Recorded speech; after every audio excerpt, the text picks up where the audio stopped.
Ассалаумағалейкум. Қалдарыңыз қалай, қадірменділер? Бүгін мен бір сұрақтың басын ашқалы отырмын. Естеріңізде болса, осыдан бірнеше күн бұрын мен Сүлеймен Промоушенс боксшылары Бек Нұрмағанбет пен Әбілхан Аманқұлдың 6 мамырда Канело мен Райдер кездесуінің андеркартында бокстасады дегенмін. Бірақ Сүлеймен Промоушенстың әлеуметтік желідегі парақшалары бұл ақпаратты растамады. Олар әлде қос боксшы 15 сәуірде ақш-та өнер көрсетті деген жаңалықтарды таратып жатыр. Мен де тексерілмеген ақпаратты салмаймын ғой. Бұлайша жанкүйерлерді шатастыратын жайым жоқ. Мен бұл жаңалықтарда қай-қайдағы сары басылымдар сайтынан алмадым. Профи бокс әлеміндегі ең мықты әрі беделді портал Boxrec.com сайтынан хабардар болдым.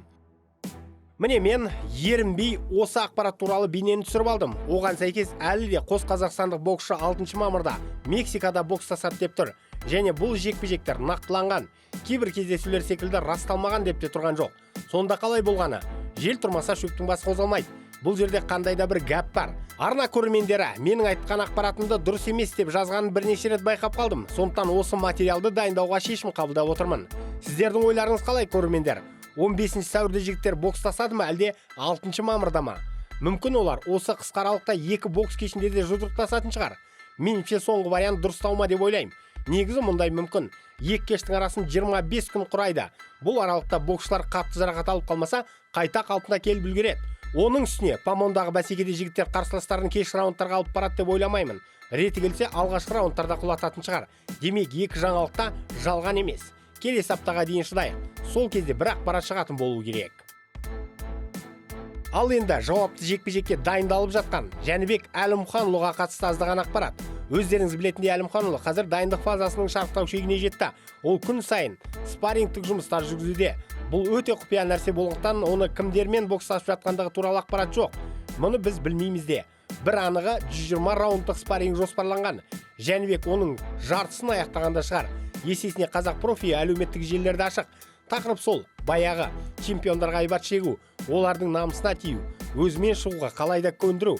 Өкінішке орай, оның бұл жолға қарсылас аса танымал емес канадалық Стивен Батлер болғандықтан шығар. Аталмыш жекпе-жек туралы жаппай жазып жатқан ешкім жоқ. Кешті қыздыру жұмыстары аздап ақсап тұр. Батлер тыныш жатыр дей алмаймыз. Ол алдағы жекпе-жекте чемпион боламын деп азу ақситып жүр. Апсет жасау үшін тер төгіп жатырмын дегенді айтты. Оның промоушаны Eye of the Tiger менеджментте бір нәрселер айтуда, бірақ оның өзі Канададан алыс жерге жетіп жатқан жоқ. Әзірге жаңалық осы ғана. Бір нәрсе болып жатса, мен міндетті түрде хабардар етіп отырамын. Сондай-ақ менің жанкүйерлер Садриддин Ахмедов жайлы айтыңызшы деген өтініш жазуда. Ол туралы не айтамыз? Боксшы қазір ораза ұстап тіптен тыныштыққа кеткен секілді. Жаттығып жүрген жерін көрмедік.